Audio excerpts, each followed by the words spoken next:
দেখেন, ভারতের সাথে এই যেটি বললেন যে আমাদের সাথে পার উপর পা রেখে তারা ঝগড়া করার চেষ্টা করছে।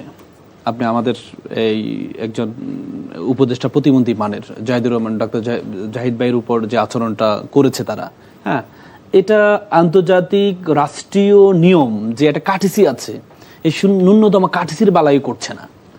ভারতকে বোঝা উচিত পৃথিবীতে এখন কিন্তু ছোট রাষ্ট্র বড় রাষ্ট্র বলতে কিছু না। গ্লোবালাইজেশনের কারণে ছোট রাষ্ট্র বড় রাষ্ট্র কিন্তু কিছু না। আপনি নেপালে দেখেছেন, নেপালে একটা ল্যান্ডলক একটা কান্ট্রি, সে দেশের প্রধানমন্ত্রী বলল যে আপনারা কমিশনে পাঠালে হবে না, প্রধানমন্ত্রী আসতে হবে আমার সাথে মিটিং করার জন্য।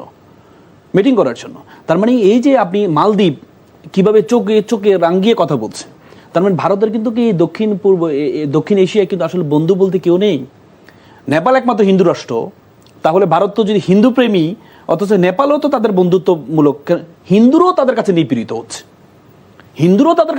হচ্ছে। তো সুতরাং তাদের যে আন্তর্জাতিক নীতিটা বা পররাষ্ট্র নীতিটা, বৈশ্বিক যে নীতিটা, এই নীতিটা আমি একটু অবাক হই। আপনি দেখেন এই যে পররাষ্ট্র তারা আমাদের এই যে হাই কমিশনার পাঠালো, হাই কমিশনার আমরা সবসময় বেসিকলি নন পলিটিক্যাল লোকজনই হয়, ইতিপূর্বে আমরা দেখেছি, কিন্তু একটা পলিটিক্যাল একজন ব্যক্তিকে হাই কমিশনার হিসেবে পাঠানো। যিনি আগে মন্ত্রী ছিলেন দীনেশ ত্রিনিধি, উনি আগে মন্ত্রী ছিলেন, বিজেপির একজন বড় নেতা ছিলেন। হ্যাঁ, তার মানে কি এই যে শুভেন্দু, পশ্চিমবঙ্গের শুভেন্দু দেখেন 96 লক্ষকে বললো যে এরা নাকি ভারতের নাগরিক না। আপনি জানেন 2019 সালে ওরা সিএ, তাদের যে সিটিজেন অ্যামেন্ডমেন্ট অ্যাক্ট করেছে, তারা বলে সেই অ্যামেন্ডমেন্টের অ্যাক্টের আলোকে বাংলাদেশ, পাকিস্তান, আফগানিস্তান থেকে কোনো মুসলমান ছাড়া অন্য কেউ যদি নির্যাতিত হয়ে আসে, তাদেরকে তারা নাগরিক হিসেবে সুযোগ করে দিবে, শুধু মুসলমানদেরকে দিবে না। তার মানে দেখেন, একটা দেশের, ভারতের ইতিহাস তো আপনি জানেন, আমরা সবাই জানি, ভারতের একটা বৃহৎ ইতিহাস, মুসলমানদের ইতিহাস। আপনি ভারতের বড় বড় পর্যটন এরিয়াগুলোতে যান, বড় বড় স্থাপনাগুলোতে যান, সেখানে আপনি দেখবেন সব জায়গায় মুসলমানদের চিহ্ন আছে। অথচ মুসলমানরা যদি চিন্তা করতো যে কোনো হিন্দু থাকবে না ভারতে, তাহলে ভারতে কিন্তু এখন 120 কোটি হিন্দু থাকে না। কিন্তু কখনো মুসলমানরা এটা করে না। আপনি দেখেছেন মুসলমানরা সবসময় বতিশী ভিত্তি, মানে প্রত্যেকে গ্রহণ করে নেওয়ার মানসিকতা ছিল। কিন্তু ভারতে এখন যেই গেরুয়া বাহিনী যারা, আপনি দেখেন শুভেন্দু পুশিন করে দিচ্ছে। আপনি 96 লক্ষ পশ্চিমবঙ্গ থেকে, আবার হেমন্ত এখানে আসাম থেকে 19 লক্ষ মানে পাঠিয়ে দিচ্ছেন। কেন? শুভেন্দুর পূর্বপুরুষরা কিন্তু বাংলাদেশ। এখন শুভেন্দু পাঠাচ্ছে কি কোন যুক্তিতে? যে তাদের বাবা মা অথবা তাদের দাদা বাংলাদেশে ছিল। তাহলে আমি তো মনে করি প্রথমে শুভেন্দুকে পাঠিয়ে দিতে হবে, যে তোমার মা বরিশালের, তোমাকে পুশিং করলে প্রথমে শুভেন্দুকে আমরা ওয়েলকাম জানাবো, তাকে আসো, তুমি আসো। কিন্তু এই যে শুভেন্দু এমন একটা ব্যক্তি, পশ্চিমবঙ্গের এমন একটা ব্যক্তি, সে যখন তৃণমূল কংগ্রেস করতো, আমরা অনেক ভিডিও দেখেছি, তাদের মিডিয়াতে দেখেছি, সে গরু গোস্ত খাইতো। আর এখন এত বেশি হিন্দু প্রিয় মানুষ হয়ে গেছে, হ্যাঁ, হিন্দু মানে গেরুয়া বাহিনীর এমন প্রিয় মানুষ হয়ে গেছে, মুসলমান তার কাছে সহ্য হয় না। সে কতবার বলেছে যে শেখ হাসিনাকে সে পাঠিয়ে দিবে, শেখ হাসিনাকে কোলে করে নিয়ে আসবে। মানে কি, মানে শব্দগুলো অবাক হওয়ার বিষয়। একটা দেশে একটা সার্বভৌম রাষ্ট্র, আমাদের একটা সভরিন আছে আমাদের, হ্যাঁ, আমরা একটা স্বাধীন রাষ্ট্র, সেটা স্বাধীন রাষ্ট্রের একটা পলাতক আসামিকে সে এনে প্রধানমন্ত্রী বানিয়ে দিবে। এই যে শুভেন্দুর, আমি মনে করি পাঠাইতে হবে, প্রথমে শুভেন্দুকে পাঠাইতে হবে। এবং তাদের যে হিন্দু বিদেশে দেখেন, ভারতের একজন হিন্দু শাস্ত্রবিদ আছে সাবারকার বলেছেন যে হিন্দু রাষ্ট্রে তারাই হিন্দু কোনো ধর্ম না, হিন্দু হচ্ছে একটা কমিউনিটি। মানে যারা পিতৃভূমি, জন্মভূমি এবং পুণ্যভূমি মনে করবে, তারাই হিন্দু হবে, তারাই ভারতের নাগরিক হবে, হিন্দুস্তানের নাগরিক হবে। তার মানে আপনি জানেন, শুধুমাত্র মুসলমানরা কিন্তু ভারতকে পুণ্যভূমি মনে করেন, আমরা মনে করি মক্কা মদিনা। তো সুতরাং মুসলমানরা যদি নাগরিকও হয়, তারা হিন্দু না, হিন্দুস্তানের অংশ না। এই জন্য যে আপনি দেখেন যে সিএ, যে তারা যে অ্যামেন্ডমেন্টটা করেছে, সিএ এর মাধ্যমে মুসলমান যারা সবাইকে প্রোটেকশন তারা দিচ্ছে। তো সুতরাং তারা যদি এই যে বন্ধুত্বমূলক সম্পর্ক আমাদের সাথে যদি না করতে চায়, তারা যদি এই পায়ে পা রেখে যদি ঝগড়া করতে চায়, আলটিমেটলি কারোর জন্য ভালো কিছু হবে না। কারণ এই যে মানে যিনি আসলেন হাই কমিশনার, তিনি কি ইঙ্গিত দিতে চাইলেন? দেখেন, উনি মানে আমি যেটা মনে করি, ওনাকে পাঠানো হয়েছে শুভেন্দুর পরামর্শই পাঠানো হয়েছে, ওনাকে পাঠানো, যেহেতু বিজেপির উনি একজন ছিল, শুভেন্দুর পরামর্শ। আলটিমেটলি তারা তো ইঙ্গিত আমাদেরকে দিচ্ছে। ভারত যদি মুখে একটা বলে, আপনি ধরে নিতে হবে এটার বিপরীতটা হবে। আপনি পুশিং করছেন কোন আন্তর্জাতিক আইনে? তারা বলেছে 1951 সালে যে রিফিউজি অ্যাক্ট আছে, সেই রিফিউজি অ্যাক্টে তারা সিগনেটরি না, কিন্তু ইন্টারন্যাশনাল মানব সংগঠন ICCPR, যেটা সিভিল অ্যান্ড পলিটিক্যাল রাইট, সেই ICCPR সিগনেটরি পার্সন ছিল হচ্ছে ভারত। সে ICCPR এর 9 নম্বর ধারা বলা আছে যে ডকুমেন্টেড আনডকুমেন্টেড কেউ যদি আপনার দেশে যায়, আপনি তাকে বের করে দিতে পারবেন না। আপনাকে তাকে বের করতে হলে আইনের মাধ্যমে তাকে হস্তান্তর করতে হবে, কিন্তু আপনি তাদের ধাক্কায় বের করে দিচ্ছেন।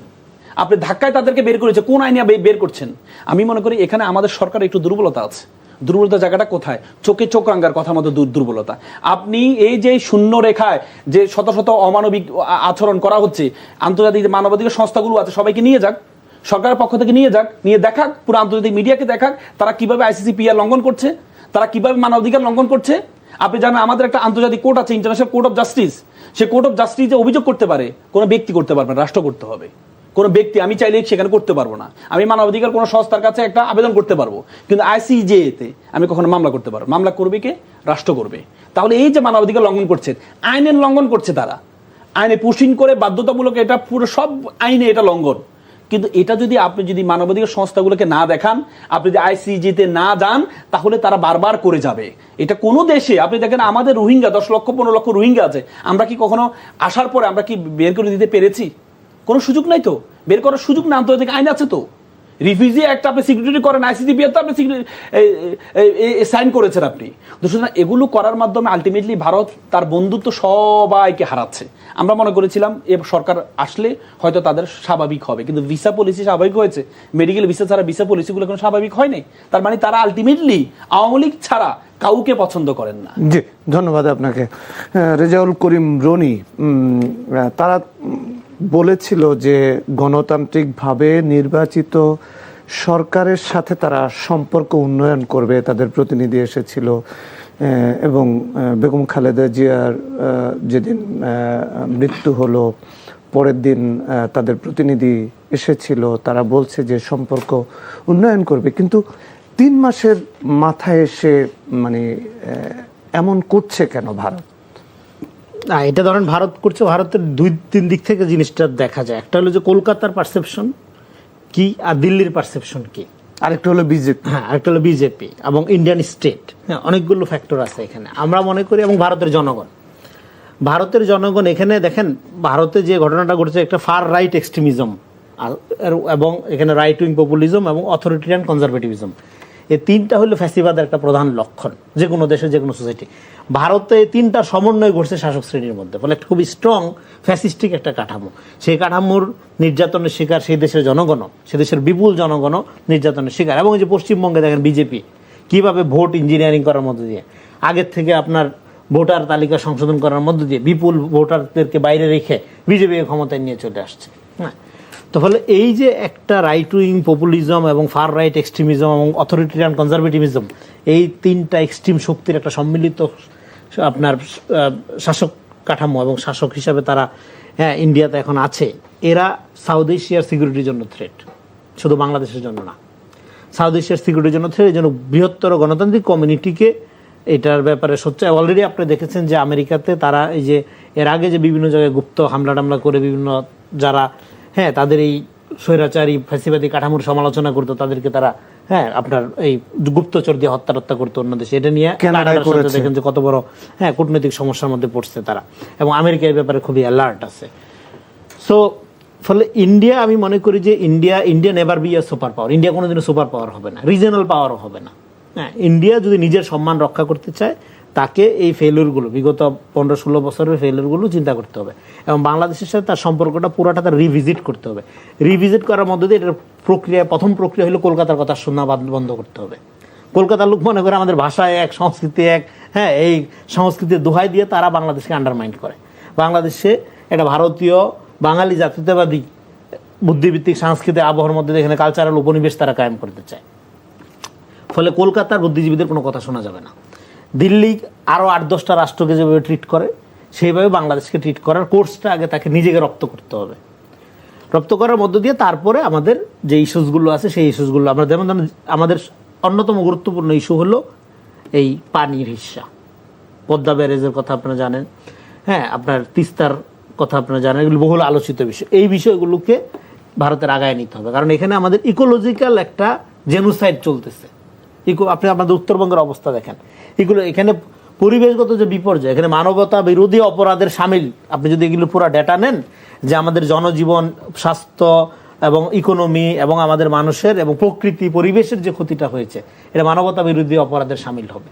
এবং যে পরিমাণ ক্লাইমেট রিফিউজি তৈরি হয়েছে, এটা নিয়ে গ্লোবালি আর আলাপ আছে কিন্তু। প্রধানমন্ত্রীর উপদেষ্টা ডক্টর জাহিদুর রহমানের সাথে এরকম আচরণ, হ্যাঁ, এবং জাহিদুর রহমানের সাথে এটা আসতে চাচ্ছিলাম, এবং ফলে এটা শেষ করে উত্তর দিয়ে, ফলে ইন্ডিয়াকে আসলে যেটা করতে হবে যে ইন্ডিয়ার যে পররাষ্ট্রনীতি এটা বাংলাদেশের ক্ষেত্রে ফেল করছে যে বারবার, এটা তাকে রিকগনাইজ করে রিলার্ন করার প্রসেসটা শুরু করতে হবে, না হলে এটা থেকে ইন্ডিয়া বের হতে পারবে না। আর বাংলাদেশ বসে থাকবে না, বাংলাদেশে আরও অন্যান্য সম্পর্ক আছে, জাতি আছে, এগুলো নিয়ে বাংলাদেশ মুভ করবে। এখন জাহিদুর রহমানের ক্ষেত্রে যেটা হলো, সেটা আমি মনে করি জাহিদ ভাইকে আমাদের অভিনন্দন জানানো উচিত। সেখানে তাকে হেনস্থা করা হয়েছে, এবং আমাদের যে হাই কমিশনার ছিলেন উনিও এখানে ছিলেন, উনাকে সহ হেনস্থা করা হয়েছে। যদিও কূটনৈতিকভাবে আগে জানানো হয়েছিল উনি সার্ক ভিসা নিয়ে ভ্রমণ করছিলেন, যদিও সবুজ পাসপোর্টে উনি ভ্রমণ করছিলেন, সেটা সমস্যা না। উনাকে 2 ঘন্টা হেনস্থা করার পরে যখন উনাকে প্রবেশের অনুমতি দেওয়া হলো, উনি তখন প্রতিবাদ করে যে না, হ্যাঁ, এটা তো ওনার সাথে যায় না, তখন উনি বাংলাদেশে ব্যাক করেছেন কলম্বো হয়ে। এবং আমরা এই সিদ্ধান্তকে স্বাগত জানাই, এবং আমাদের এই যে বাংলাদেশ যে আসলে ইন্ডিয়ার এই অসম্মান বা অসৌজন্যমূলক আচরণ এন্টারটেইন করবে না, তার একটা লক্ষণ কিন্তু। এবং এই ঘটনা আপনি দেখেন গ্লোবাল মিডিয়াতে আজকে কীভাবে নিউজ হচ্ছে। আপনি তো যুদ্ধ অবস্থাতেও যখন একটা দেশের, সেটা প্রতিবেশী দেশ হোক বা যে দেশেরই হোক, একটা দেশের এইরকম একটা সম্মানিত লোক, হ্যাঁ, যেই পদমর্যাদাই হোক, সরকারের অংশ যখন ভিজিট করে, আপনি তার সাথে বেয়াদবি করতে পারেন না, তাকে অসম্মান করতে পারেন না, এটা নর্মস। ফলে এই নর্মস ভঙ্গ করার ক্ষেত্রে ইন্ডিয়ার হাই প্রোফাইল লোকজন যখন এইবার অন্যান্য দেশে ভ্রমণ করতে যাবে, তারাও একটা আতঙ্কে থাকবে, কারণ তারা তো মানির মান দিতে জানে না। ফলে যে সম্মান করতে জানে না, সে সম্মান ডিজার্ভ করে না। এই আতঙ্ক ইন্ডিয়াকে এখন বরং গ্রাস করবে। এবং গ্লোবাল মিডিয়াতে যেইভাবে এই ঘটনার নিউজ হচ্ছে, তাতে পররাষ্ট্রনৈতিক ইন্ডেক্সে ইন্ডিয়ার অবস্থা আগে তো আলোচনা করলামই যে নিম্নগামী। এই ঘটনা তার আরেকটা, আপনার যে এটা কি বলবো, সেল পড়লো, আরেকটা ব্যারাক পড়লো কফিনে, যে এটা তার ইন্ডেক্সকে আরো নিম্নগামী করবে। তারা যে আসলে খুবই, এটাকে বাংলা শব্দ যদি কূপমণ্ডক বলেন, যে খুবই নিম্ন রুচির পরিচয় দিচ্ছে, হ্যাঁ, ডিল করার ক্ষেত্রে। এইটাই তার উদাহরণ। এবং এই ঘটনায় কেন্দ্র করে যারা পতিত যারা, তারা খুব বাহবা নিচ্ছে যে হ্যাঁ, দিল্লি তাকে বের করে দিচ্ছে, করছে। এবং যারা রাজনৈতিক বিরোধী প্রতিপক্ষ, তারাও দেখলাম যে সোশ্যাল মিডিয়াতে এটাকে অনেক রং চং দিয়ে প্রচার করার চেষ্টা করছে। এটা রং চং দিয়ে প্রচার করার কিছু নেই, এটা দেশপ্রেমের ব্যাপার, এটা দেশপ্রেমের ব্যাপার। এবং জাহিদুর রহমান যে সিদ্ধান্তটা নিয়েছে, এটাকে আমি মনে করি বাংলাদেশের দলমত নির্বিশেষে নাগরিকদের স্বাগত জানানো উচিত। ওনাকে তো অ্যালাউ করা হয়েছিল 2 ঘন্টা হ্যারাসমেন্টের পরে, কিন্তু উনি সেটা গ্রহণ করেন নাই। এবং আপনি তো জানেন, আজকে আপনারা PM ব্রিফিং এ ছিলেন, মিডিয়া, সেখানে উনি নিজে আপনাদের সামনে হয়তো উনি ব্রিফিং করেছেন পুরো ঘটনাটা কি ঘটেছে। ফলে এটা হলো, আমি মনে করি যে, এবং হেগেল একটা কথা বলছিল ভারতকে, যে এটা খুবই ভালগার স্পিরিচুয়ালিটির দেশ, খুবই ভালগার আচরণ হয়েছে এটা। এই আচরণের মধ্যে, হ্যাঁ, আপনি আমরা বলছি না, আরেকটা হলো বন্ধু রাষ্ট্র বললে আসলে পৃথিবীতে কোনো রাষ্ট্র নাই। রাষ্ট্র এক্সিস্ট করে এনিমি পারসেপশনের উপরে, স্টেট অফ এক্সেপশন বলে আগামবেনের যে বিখ্যাত থিওরি। একটা রাষ্ট্র আলাদা রাষ্ট্র থেকে আলাদা হয় কেন? এক আরবে সবাই তো আরবি ভাষাভাষী, তারপরে এতগুলো 27-28টা রাষ্ট্র কেন? কারণ হলো তার পারসেপশন অফ এনিমি পারসেপশনের কারণে সে অন্য কমিউনিটি থেকে নিজেকে আলাদা করতে চায়। ভাষা এক হওয়ার পরেও আলাদা রাষ্ট্র হয় এই কারণে। ফলে একটা রাষ্ট্র ফাংশন করে বা আলাদা যে নিজেকে দাবি করে, এটা ফ্রেন্ড পারসেপশনের উপর না, এনিমি পারসেপশনের উপর। তার মানে আমরা যারা প্রত্যেকদিন যুদ্ধ করবো তা না, যুদ্ধ আমরা করবো না, কিন্তু আমরা এই যে এনিমি পারসেপশন, এটা ধৈর্য নিয়ে রাষ্ট্র নিজেকে, নিজের সেনাবাহিনী, নিজের সার্বভৌমত্ব, এগুলোকে প্রোটেক্ট করে, এগুলো শক্তিশালী করে। ফলে আমি মনে করি ভারতের সাথে বাংলাদেশের দীর্ঘদিনের যে সম্পর্ক, এই সম্পর্ক পর্যালোচনা করে বাংলাদেশের একটা জাতীয় ঐক্য গঠন করা দরকার। ভারত প্রশ্নে আমাদের একটা জাতীয় নীতি প্রণয়ন করা দরকার। এবং এটা শুধুমাত্র ভারত বিরোধিতার রাজনীতি দিয়ে সমাধান হবে না। সেটা হলো সবার আগে বাংলাদেশ পররাষ্ট্রনীতি দলমত নির্বিশেষে এটাকে প্রোটেক্ট করার জন্য একটা জাতীয় নীতিমালা নেওয়া দরকার। তাহলে ভারতের এই যে সংস্কৃতিগুলো, এই যে বদভ্যাসগুলো মাঝে মাঝে মাথাচাড়া দিয়ে ওঠে, এগুলো আপনার দূর করা ভারতের পক্ষে সহজ হবে। জি, ধন্যবাদ। ব্যারিস্টার আল মামুন রাসেল, গত 2 দিন আগে সীমান্ত সম্মেলন হলো দিল্লিতে। বাংলাদেশের বিজিবি মহাপরিচালক এবং ইন্ডিয়ান BSF মহাপরিচালক পর্যায়ে সীমান্ত বৈঠক হয়। আমরা এই পর্যন্ত যতগুলো সীমান্ত সম্মেলন কভার করেছি, তাতে দুপক্ষই কিন্তু যৌথভাবে একটা স্টেটমেন্ট দেয়, কিন্তু এবারেই তারা যৌথভাবে কোনো স্টেটমেন্ট দিল না। এটার কারণ কি মনে করছেন? অর্থাৎ যেই সম্মেলন হওয়ার কথা ছিল, সেই সম্মেলন সেই লক্ষ্য পূরণ করতে পেরেছে কিনা? দেখেন, BSF কিন্তু ভারতের সবচেয়ে দুর্দর্শ একটা বাহিনী। ভারতের সকল বর্ডারে কিন্তু BSF নেই। আপনি দেখেন নেপাল ভুটান বর্ডারে যান, SSB আছে। আপনি আসাম বর্ডার যান, আসাম রাইফেলস আছে, আপনি চায়না বর্ডার ITBF আছে, শুধুমাত্র দুর্ধর্ষ বাহিনী হচ্ছে বিএসএফ। এই বিএসএফ কোথায় কোথায় দিয়েছে? শুধু আমাদের এই বাংলাদেশ সীমান্তে 2000 কিলোমিটার আর ওই লাইন অফ কন্ট্রোল পাকিস্তানের এতে দেওয়া। আপনি দেখেন এই যে এই বাহিনীটাকে দিয়ে আলটিমেটলি তারা মুসলমানদেরকে মানে এই যে কন্ট্রোল করার একটা এই দুর্দর্শ বাহিনী। আপনি দেখেন এই দুর্দর্শ বাহিনী কি বলেছে? তারা বলছে আমাদের সীমান্তে তারা বিষাক্ত সাপ ছেড়ে দিবে, কুমির ছেড়ে দিবে, বিষাক্ত সাপ ছেড়ে দিবে। অর্থাৎ কত বড় আইনের, আন্তর্জাতিক আইনের ভায়োলেশন। ICCPR যান, সেখানে বলা আছে সীমান্তে এমন কোনো এই ক্ষতিকর স্বাস্থ্যের জন্য ক্ষতিকর হবে বা মানবের জন্য ক্ষতিকর হবে এমন কিছু আপনি দিতে পারবেন না। অথচ তারা ঘোষণা দিয়েছে তারা কুমির ছেড়ে দিবে, তারা বিষাক্ত সাপ ছেড়ে দিবে। তার মানে কত দুর্দর্শ চিন্তা তাদের।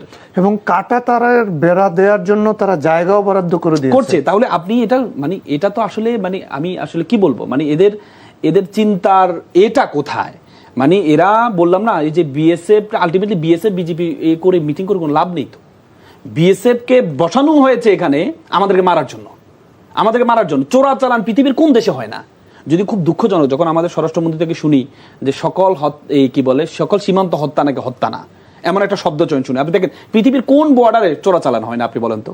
আপনি মেক্সিকো আমেরিকান সীমান্তে যান, আপনি লাইন অফ কন্ট্রোল হতো যেটা ভারত পাকিস্তানের সাথে, সেখানে কিন্তু ডেডলি অফেন্স যেটা মানে এই মরণঘাতী যে অস্ত্র, এই অস্ত্র কিন্তু কোথাও ব্যবহার করা হয় না। অথচ আমাদের বর্ডারে মরণঘাতী অস্ত্র ব্যবহার করা হয়। চোরাচালান হচ্ছে, তো চোরাচালান হলে আপনাদের বর্ডারে গেলে আপনি গুলি করবেন? নো। আপনি গ্রেপ্তার করেন, আপনি গ্রেপ্তার করার মাধ্যমে আপনার আইন আছে, আইনের আলোকে তাকে শাস্তি দেন আপনি। কিন্তু আপনার বর্ডার আসে আপনি গুলি করবেন, তাহলে আপনাদের যে 10 লক্ষ 15 লক্ষ অবৈধ নাগরিক আছে, তাহলে আমরা দেখলেই তাকে গুলি করব, এটা কি আইনসম্মত হবে? হবে না তো, আইনসম্মত হবে না তো। কিন্তু সেটা তো তারা করছে। তার মানে এই যে চোরাচালানগুলো করলেই আপনি মানুষকে হত্যা করবেন। আপনি দেখেছেন এই প্রথম 1-2 মাস সরকার ক্ষমতা আসার পরে একটু বন্ধ ছিল, এরপর আবার কন্টিনিউ করা শুরু করেছে। এখন কথা হচ্ছে এই জায়গাগুলোকে আমাদেরকে শক্ত হাতে, তারা এবার যে পলিসি করেছে, তারা 3D পলিসি করেছে, ডিটেক্ট, ডিলেট অ্যান্ড ডিপোর্ট। মানে প্রথমে ডিটেক্ট করবে মুসলমান কিনা, তো যে ডকুমেন্টস থাকে তাকে ডিলিট করে দেবে, এরপর ডিপোর্ট, তাকে পাঠিয়ে দিবে। এই পলিসিতে তারা এখন আগাচ্ছে। আমরা একটু দুর্বল ভাবছে যে দেশের এখন একটু আনস্টেবল অবস্থা তো বাংলাদেশে এখন নেই। নতুন সরকার আসে, শপথ নিয়েছে, কার্যক্রম চালাচ্ছে, কিন্তু তারপরেও সরকারকে চাপে প্রেশারে রাখার জন্য এই কাজগুলো করছে। এখানে এই জায়গা থেকে আমাদেরকে শক্ত হাতে যদি আমরা দমন করতে না পারি, যদি আমরা এই শব্দ চয়নগুলো করি যে সকল চোরাচার, সকল সীমান্ত হত্যা না, তাহলে এটা তাদেরকে আরো উস্কিয়ে দেওয়া হবে, তারা আরো সুযোগ পেয়ে যাবে, তারা যে কাজগুলো করছে সেটার বৈধতা তারা পেয়ে যাবে। আমাদের থেকে স্বরাষ্ট্র মন্ত্রণালয় থেকে, আমাদের পররাষ্ট্র মন্ত্রণালয় থেকে আমরা যদি চোখে চোখ রেখে কথা বলতে পারি, নেপাল যেভাবে কথা বলে, মালদ্বীপ যেভাবে কথা বলে, সেভাবে যদি আমরা কথা বলতে পারি, পাকিস্তান যেভাবে কথা বলে সেভাবে যদি আমরা কথা বলতে পারি, আমি বারবার বলেছি, এখন বর্তমান গ্লোবালাইজেশনের যুগে ছোট দেশ বড় দেশ বলতে কিচ্ছু নেই, প্রত্যেকটা আমাদের সার্বভৌমত্ব আছে। আমাদেরকে সেভাবে গিয়ে আন্তর্জাতিক যে প্ল্যাটফর্মগুলো আছে সেখানে আমাদেরকে দেশকে অ্যাড্রেস করতে হবে। হ্যাঁ, ধন্যবাদ জানাচ্ছি জনাব রেজাউল করিম রনি। মন্ত্রী বলেছেন যে সীমান্তে সব হত্যাকাণ্ডকেই বর্ডার কিলিং বলা যাবে না। স্বরাষ্ট্রমন্ত্রীর এই বক্তব্যের সাথে আপনি একমত পোষণ করেন কিনা? উনি কি অর্থে এই শব্দ ব্যবহার করেন? যেমন দেখেন, হ্যাঁ, ধন্যবাদ আপনাকে প্রশ্নটি করার জন্য। এই সরকার আসার পরে কিন্তু কোনো বর্ডার কিলিং হয়নি। বর্ডার কিলিং বলতে যেটা রিপোর্ট করা হয়, বর্ডার কিলিং হয় না। 2 জন যে মারা গেছে, তারা মারা গেছে ভারতের ভিতরে, এবং তারা মারা গেছে যে কারণে গিয়ে মারা যাক, বাংলাদেশের নাগরিক মারা গেছে। এবং সেইটাই উনি মেনশন করেছেন যে বর্ডার কিলিংয়ের একটা স্পেসিফিক ডেফিনেশন আছে, সেই ডেফিনেশনের মধ্যে যদি ফেলে তাহলে 3 মাসে এর বর্ডার কিলিং হয় নাই। এবং বর্ডার কিলিং ভারত যে করে না তার মানে তা না, করে তো অবশ্যই, এটা তো দীর্ঘদিনের সমস্যা। এবং পৃথিবীতে যুদ্ধ ছাড়া একমাত্র বাংলাদেশ ভারত সীমান্তে এইভাবে গুলি করে মানুষ মারা হয়, আর কোথাও এভাবে মারা হয় না। এবং সেটা নিয়ে প্রতিবাদ বাংলাদেশের নাগরিকদের তরফ থেকে লম্বা সময় ধরে জারি আছে। স্টপ বর্ডার কিলিং নামে অনেক ধরনের আন্দোলন আমরা দীর্ঘ সময় ধরে করে আসছি। এবং বর্ডার এলাকায় প্রাণঘাতী অস্ত্র ব্যবহার, চোরাচালানি, এই সমস্ত দোহাই দিয়ে প্রাণঘাতী অস্ত্র ব্যবহার যাতে বন্ধ করা হয়, এর জন্য অনেকবার বৈঠক হয়েছে, অনেকবার ইন্ডিয়া প্রতিশ্রুতি দিয়েছে যে ঠিক আছে, যেহেতু চোরাচালানি আবার বন্ধ করতে হবে আমাদের, হ্যাঁ, সেক্ষেত্রে তারা যাতে প্রাণঘাতী অস্ত্র ব্যবহার না করে, বহুবার প্রতিশ্রুতি দিয়েছে, কিন্তু তারপরেও বর্ডার কিলিং ঘটেছে। কিন্তু এই 3 মাসে বর্ডার কিলিং ঘটেনি, সেটাই স্বরাষ্ট্রমন্ত্রী বলার চেষ্টা করেছেন। যদিও 2টি হত্যাকাণ্ডের ঘটনা ঘটেছে, কিন্তু সেটা বর্ডার কিলিং যেই ডেফিনেশনে পড়ে সেই ডেফিনেশনে পড়ে না, এটা উনি বলেছেন। এখন এটার সমাধান দেখেন, লালমনিরহাট সীমান্তে কিন্তু আমাদের বিজেপিও কিন্তু গুলি করেছে। আপনি দেখবেন যে গতকালকের ঘটনা সংবাদ দেখবেন যে চোরাচালানি, চোরাচালানি তো একতরফা হয় না, কিন্তু এতদিন আমরা খবরে দেখছি কি গুলি একতরফা খালি বাংলাদেশের লোকই মরছে। ফলে আমরা তো চাই না কোনো কর্তৃপক্ষই, বিএসএফ বা আমাদের বিজেপি কেউই প্রাণঘাতী অস্ত্র ব্যবহার করুক এবং সাধারণ নাগরিক সেটা যে দেশেরই হোক, ভারত হোক বাংলাদেশে, মারা যাক। কিন্তু যেহেতু এটা থামছে না, হ্যাঁ, ফলে এক্ষেত্রে স্বরাষ্ট্রমন্ত্রীকে যেভাবে ব্র্যান্ডিং করা হয় যে শিলং সালাউদ্দিন বলা হয়, কারণ সে অপ্রতিরোধ্য, তাকে থামানো মুশকিল, তার সে সব কিছু হাঁটাহাড়ি ভেঙে দেয়, এই কারণে এভাবে ব্র্যান্ডিং করা হয়।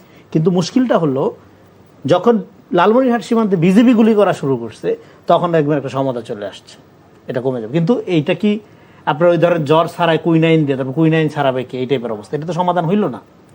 আপনি বিজেপি আপনার বিএসএফ গুলি করছে, এখন আমরা বিজেপিও যদি গুলি করবে তাহলে ক্ষতিগ্রস্ত হচ্ছে কে? সাধারণ মানুষ, এই পার এবং দুই পারের। হ্যাঁ, তাহলে এখন এটা মন্দের ভালো যে চোরাচালানি তোমরা যদি গুলি বন্ধ না করো, তাহলে বাংলাদেশ সরকারের এই ব্যাপারে পজিশন কি?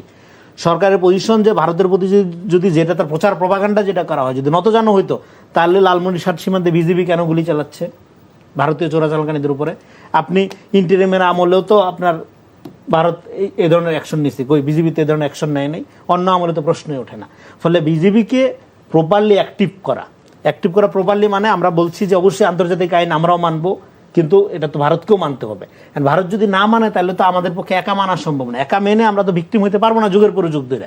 এনাফ নাগরিক আমরা হারাইছি, আমরা আমাদের নাগরিকদেরকে অন্য দেশের সিকিউরিটি ফোর্সের নামে, হ্যাঁ, কিলিং বাহিনীর হাতে তো হারাইতে পারি না। তো ফলে এটার মেজারমেন্ট হিসেবে আমাদের বিজেপিও যদি প্রপারলি অ্যাক্টিভ হয়, হ্যাঁ, বিএসএফ যেরকম প্রপারলি অ্যাক্টিভ হয়, এটা আশা করি কমে আসবে।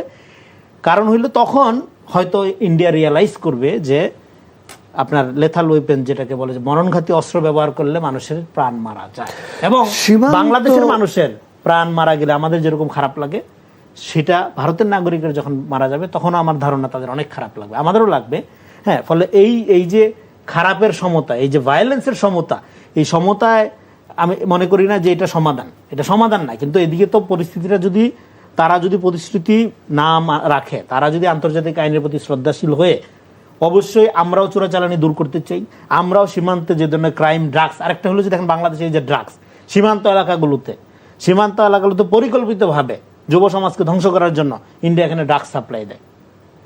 তবে এখানে আমি মনে করবো আমাদের বিজেপি তাদের সীমান্ত এলাকায় হলো এই আপনার মাদকের কারখানা, তারা এদিকে ঠেলে দেয় চোরাচালানের মাধ্যমে। ফলে এটা শুধুমাত্র যে আইন শৃঙ্খলার ব্যাপার তা না, এটা শুধুমাত্র যে বর্ডারের ব্যাপার তা না, এখানে পুরা জাতীয় যুব সমাজের জাতীয় চরিত্রকে ধ্বংস করার একটা প্রক্রিয়া লম্বা সময় ধরে চলছে। ফলে এক্ষেত্রে অবশ্যই বিজেপিকে অ্যাক্টিভ ভূমিকা পালন করতে হবে। বিজেপি এবং আমাদের অন্যান্য যারা আইন শৃঙ্খলা রক্ষাকারী বাহিনী আছে, তাদের সমন্বিতভাবে আমি মনে করি যে এই জায়গাগুলোতে অভিযান চালানো উচিত। অভিযান চালায় আমাদের চোরাচালানের সমস্যা, এদের ইন্টারনাল সমস্যা, এটা আমাদের ইন্টারনাল সমস্যা, এটার কারণে অন্য দেশের ফোর্স আমাদের গুলি করে মারবে, এইটাকে কেউ উৎসাহিত করে না। ফলে স্বরাষ্ট্রমন্ত্রীর বক্তব্য এখানে ভুলভাবে ইন্টারপ্রেট করার কোনো সুযোগ নেই। বর্ডার কিলিং এর ব্যাপারে আমাদের জাতিগত পজিশন, অবস্থান পরিষ্কার, সরকারের অবস্থান পরিষ্কার, এবং সেটা আপনি দেখবেন যে বিজেপির অ্যাক্টিভ ভূমিকা পুশিনের ক্ষেত্রে বলেন, এবং চোরাচালানে যদি ভারতীয় হয় তাদেরকে দমন করার ক্ষেত্রে বিজেপির যে অ্যাক্টিভ ভূমিকা আমরা সম্প্রতি দেখতে পাচ্ছি, সেইটাই প্রমাণ করে যে স্বরাষ্ট্রমন্ত্রীর বক্তব্যটাকে যেভাবে ন্যারেট করা হচ্ছে আর উনি যে বক্তব্য দিয়েছেন তার পার্থক্যটা। জি, আপনাকে ধন্যবাদ ব্যারিস্টার আল মামুন রাসেল। আমাদের সংসদে যারা বিরোধী দল আছে এখন, তারা আসলে তাদের ভূমিকাটা ঠিক মতো পালন করছে কিনা?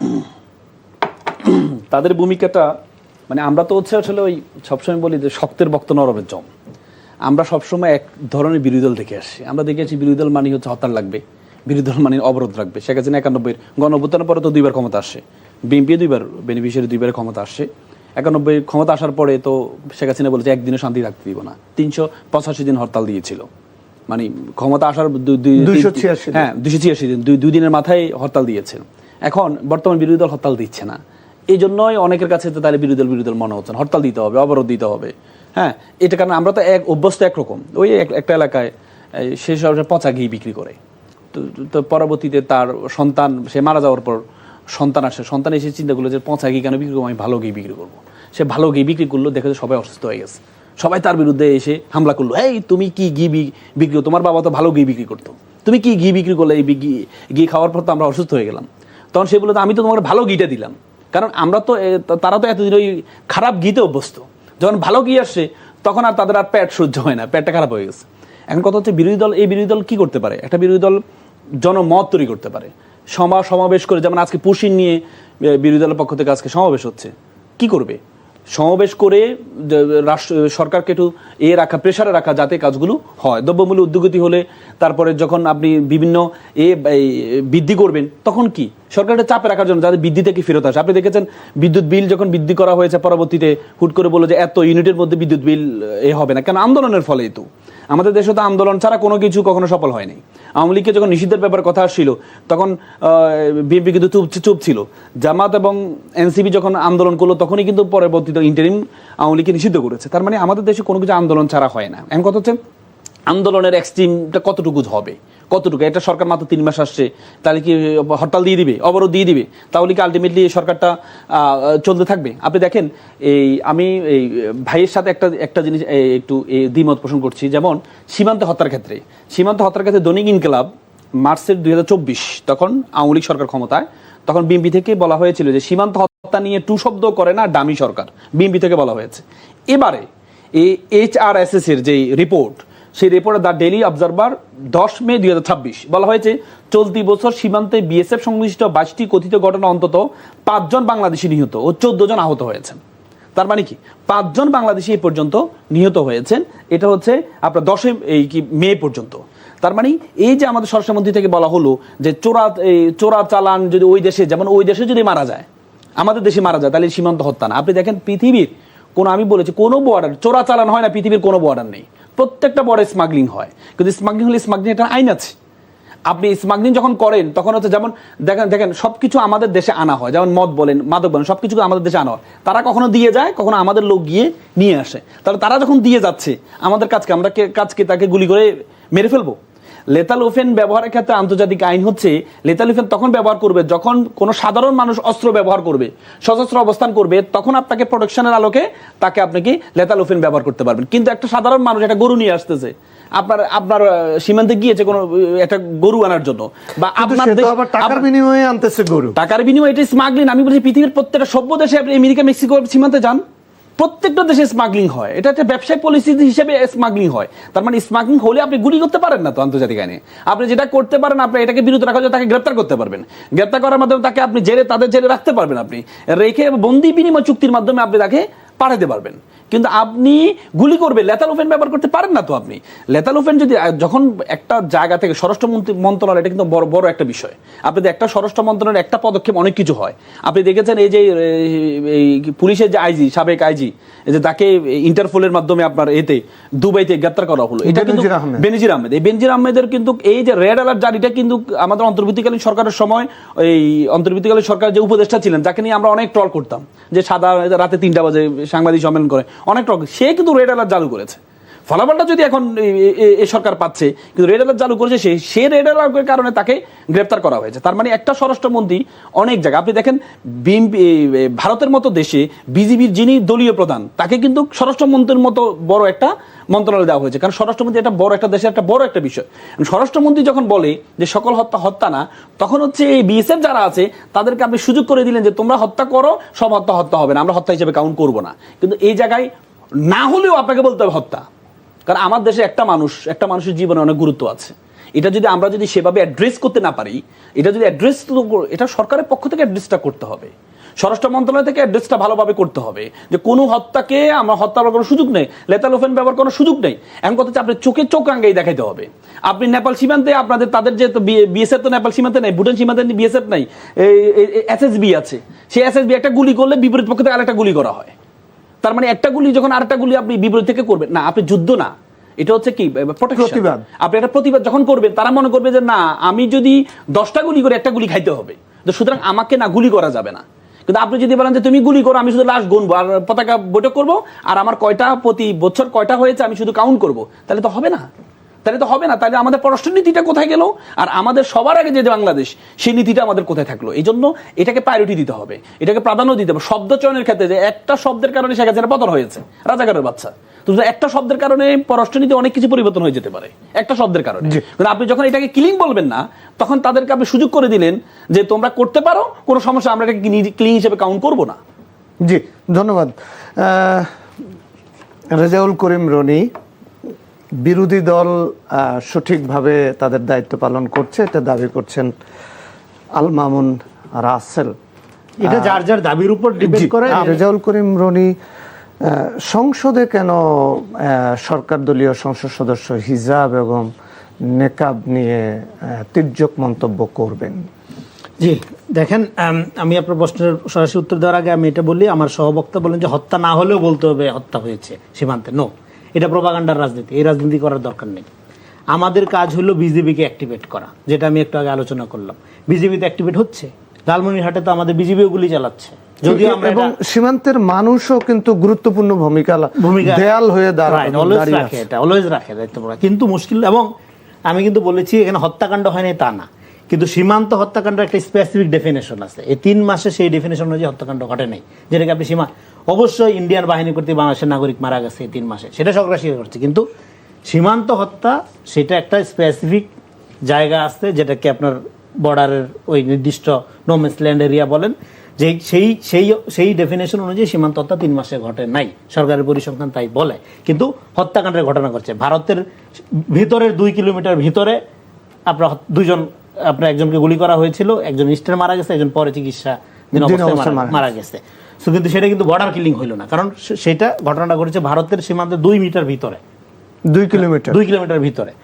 তো ফলে বর্ডার কিলিং এর যে ডেফিনেশন, সেই ডেফিনেশন অনুযায়ী যদি না হয়, তারপরেও বলতে হবে নো, এটা এই ফলস চাপ তৈরি করে সমাধান আসবে না। আমাদের প্র্যাকটিক্যালি সলিউশন, যে প্র্যাকটিক্যাল আমাদের সলিউশন কি, যে বিজেপিকে অ্যাক্টিভেট করা। প্র্যাকটিক্যাল সলিউশন কি, বাংলাদেশের নাগরিককে পপুলার সভারেন্টির ভিত্তিতে ঐক্যবদ্ধ করা, জাতীয় ঐক্য সংহতি করা, আমাদের এই আইন শৃঙ্খলা রক্ষার অবস্থার আপনার উন্নতি ঘটানো, এবং ভারতের ব্যাপারে আন্তর্জাতিক পররাষ্ট্রনৈতিক চাপ তৈরি করা। পপুলিজম কইরা বা এই আপনার যেটা হয় নাই সেটা বলে রংচং বলে সমাধান হবে না। যাই হোক, এটা একটা।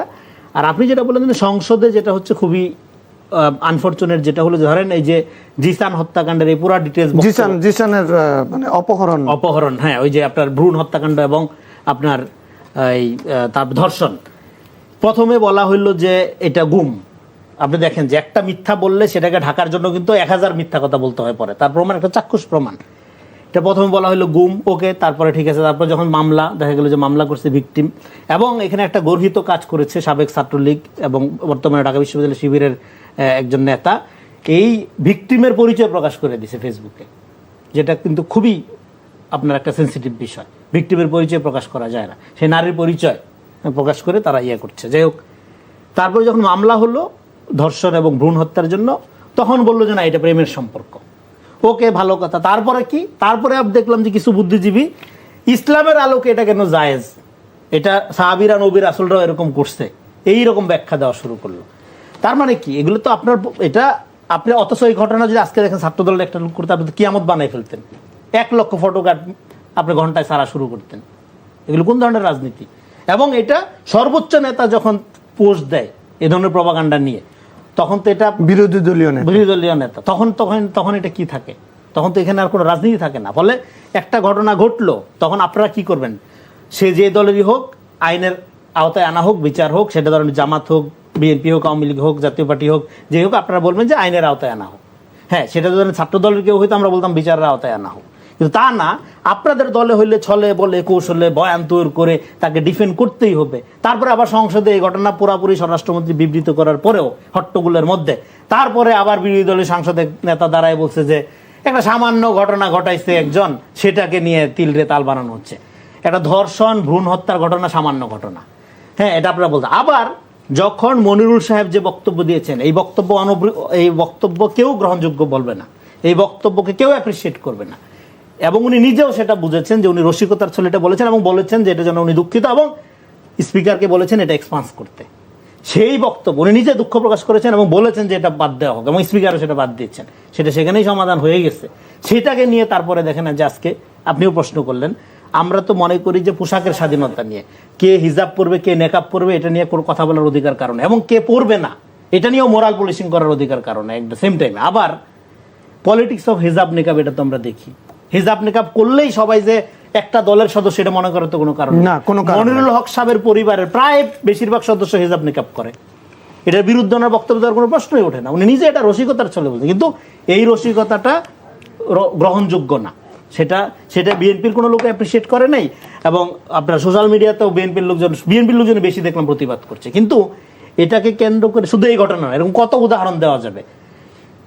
যে কোনো ঘটনা ঘটলে আপনি যখন আপনার রাজনৈতিক দল, হ্যাঁ, বিরোধী দল হন বা সরকারি দল হন বা যে দলই হন, সেই ঘটনাটাকে যখন আপনি রাজনৈতিক ফায়দা নেওয়ার জন্য ব্যবহার করার চেষ্টা করেন, জনগণ ইমিডিয়েটলি বিভ্রান্ত হলেও ইন দ্য লং রান আপনাদেরকে মানুষ বিশ্বাস করে না, ইন দ্য লং রান আস্থা হারায়। ফলে এখন দরকার কি গণঅভ্যুত্থানের পরে একটা কনস্ট্রাকটিভ আচরণ করা, এটা আমি সরকারি দল বিরোধী দল উভয় দলকে বলবো, যার মধ্যে দিয়ে পলিটিক্যাল পার্টিগুলোর প্রতি জনগণ আস্থা অর্জন করতে পারে। আস্থা অর্জন করতে পারে না তো মানুষ, পারলে এখানে একটা নির্দলীয় ব্যানারে তো গণঅভ্যুত্থান হইতো না।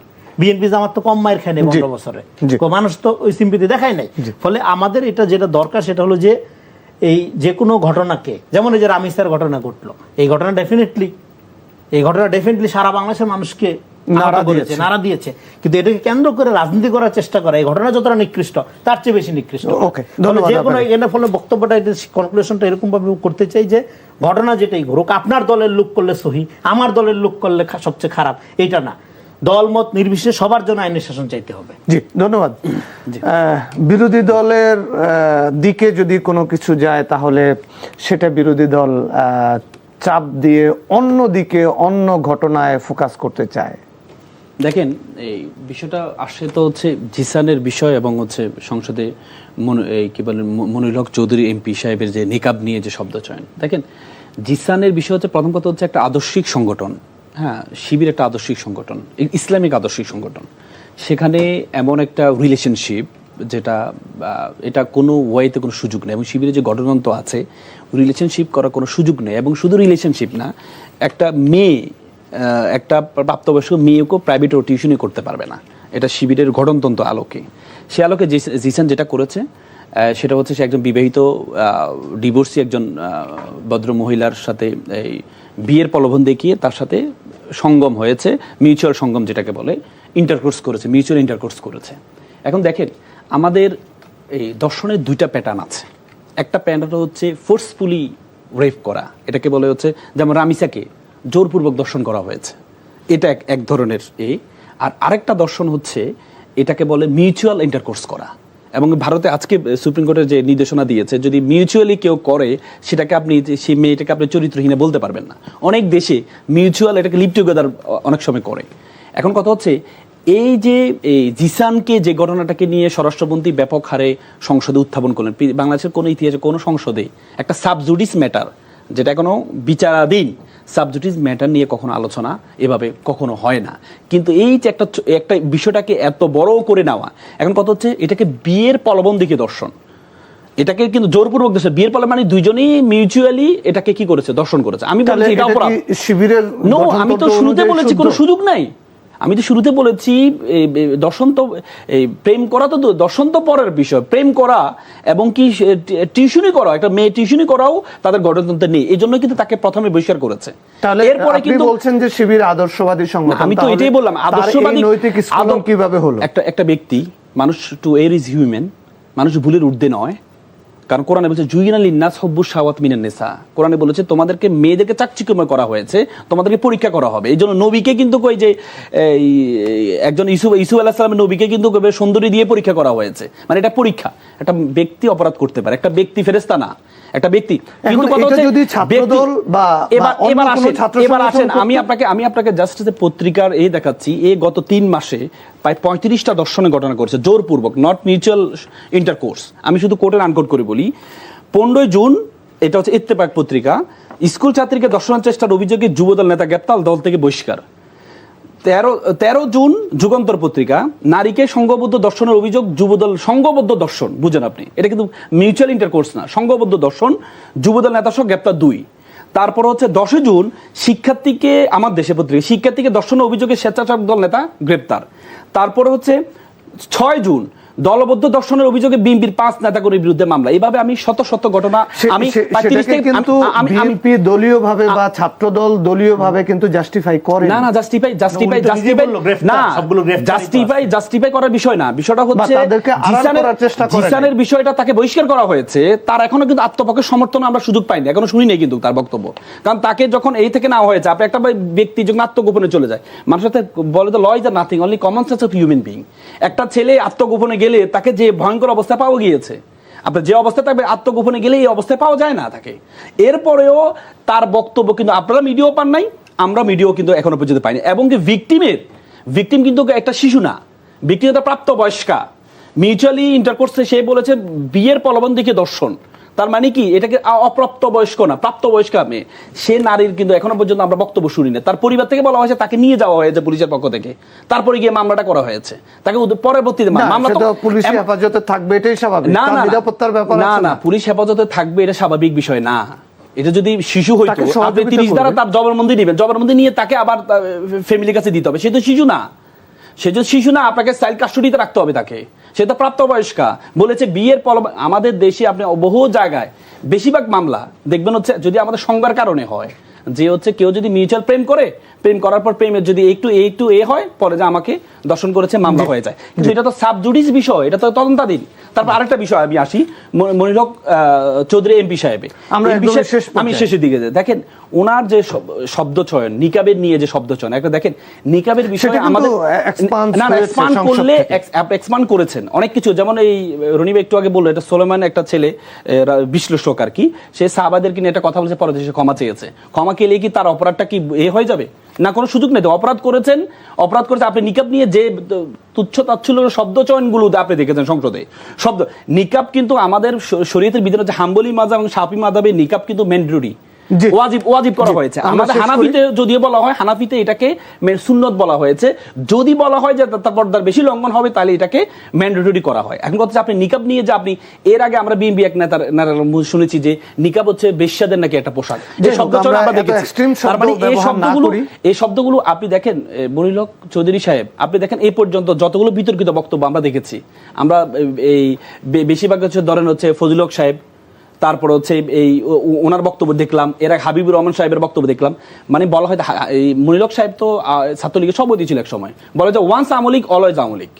যারা একবার আমলিক থাকে তারা কখনো আমলিক থেকে বের হতে পারে না, তাদের মনে প্রাণে সব সময় এটা থেকে যায়। এই জন্য তাদের এই যে শব্দ চয়নগুলো, এই যে ইসলাম বিরোধী শব্দ চয়নগুলো, এটা শুধু ক্ষমা চাইলে তো হবে না রে ভাই। আপনি এভাবে এমন শব্দ চয়ন ব্যবহার করলেন ইসলামের একটা বিধান নিয়ে, ইসলামের একটা বিধান নিয়ে দলের নেতাদের আপনি কি বলেছেন? আপনি বলেছেন আমি তাই বলেছি, দেখলেন